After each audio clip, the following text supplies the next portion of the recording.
आदमी तुरंत उठकर देखने गया। उसे लगा कि सपना देख रहा है, लेकिन चारों ओर देखकर वह हैरान रह गया। सुनहरी चमक के बाद टूटा फूलदान भी पूरी तरह ठीक हो गया। अभी वह कबाड़ इकट्ठा करने को बेकार समझ रहा था, लेकिन अब उसी अंगूठी की वजह से उसकी किस्मत बदल गई और वह जीवन की ऊंचाइयों पर पहुंच गया। जिंदगी भर गरीबी झेलने वाले उस आदमी ने जल्दी से अभी ठीक किए गए सारे कीमती सामान समेट लिए और तय किया कि वह प्राचीन वस्तुओं के बाजार जाकर देखेगा कि ये ठीक किए गए सामान आखिर कितने में बिक सकते हैं। मालिक जरा दीजिए। दुकानदार ने देखने के बाद अपना चेहरा बदल लिया, लेकिन जल्दी ही सामान्य हो गया। उसने दावा किया कि आदमी की यह पेंटिंग तो बस गणराज्य काल की एक साधारण चीज है, जिसकी कोई खास कीमत नहीं है। यहाँ तक कि उसने मुश्किल में होने का नाटक करते हुए सिर्फ 1000 की कीमत लगाई। यह सुनकर आदमी ने तुरंत सिर हिलाकर कहा कि वह नहीं बेचेगा। दुकानदार अचानक घबरा गया और तुरंत ही कीमत बढ़ाकर 2000 कर दी। आदमी ने सोचा कि सामने दाम बढ़ा रहा है तो जरूर उसकी चीज खास है, इसलिए उसने झटपट वह सामान दुकानदार के हाथ से छीन लिया।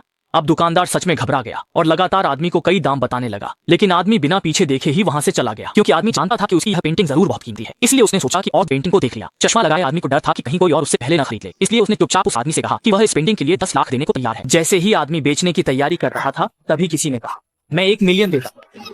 क्या? अरे सच में 1 मिलियन? इसके बाद अमीर महिला ने पेंटिंग को खोलकर देखा। चूंकि वह एक प्राचीन वस्तुओं के परिवार से थी, उसने एक नजर में ही देख लिया कि इस पेंटिंग की मरम्मत की गई है। इस समय आदमी को अभी तक समस्या की गंभीरता का अंदाजा नहीं था और उसने एक और फूलदान निकालकर अमीर महिला से पूछा कि क्या वह इसे लेना चाहेंगी। इस समय अमीर महिला आदमी की मरम्मत तकनीक से इतनी प्रभावित हो गई थी कि उसे फूलदान देखने की भी फुर्सत नहीं थी।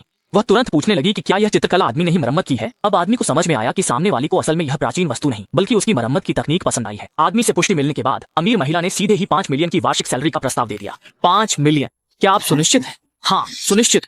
इसके बाद अमीर महिला ने आदमी से कहा कि वह कल उसकी कंपनी में आकर ज्वाइन करे। आदमी ने सपने में भी नहीं सोचा था कि यह खूबसूरत अमीर महिला उसके लिए इतनी बड़ी मुसीबत खड़ी कर देगी। अगले दिन अमीर महिला की कंपनी में कई बड़े कारोबारी दिग्गज आए। जैसे ही उसने ताली बजाई, राष्ट्रीय खजाने जैसी चित्रकलाएं लाई गईं। अंदर आए आदमी ने जब यह माहौल देखा तो वह भी घबरा गया, लेकिन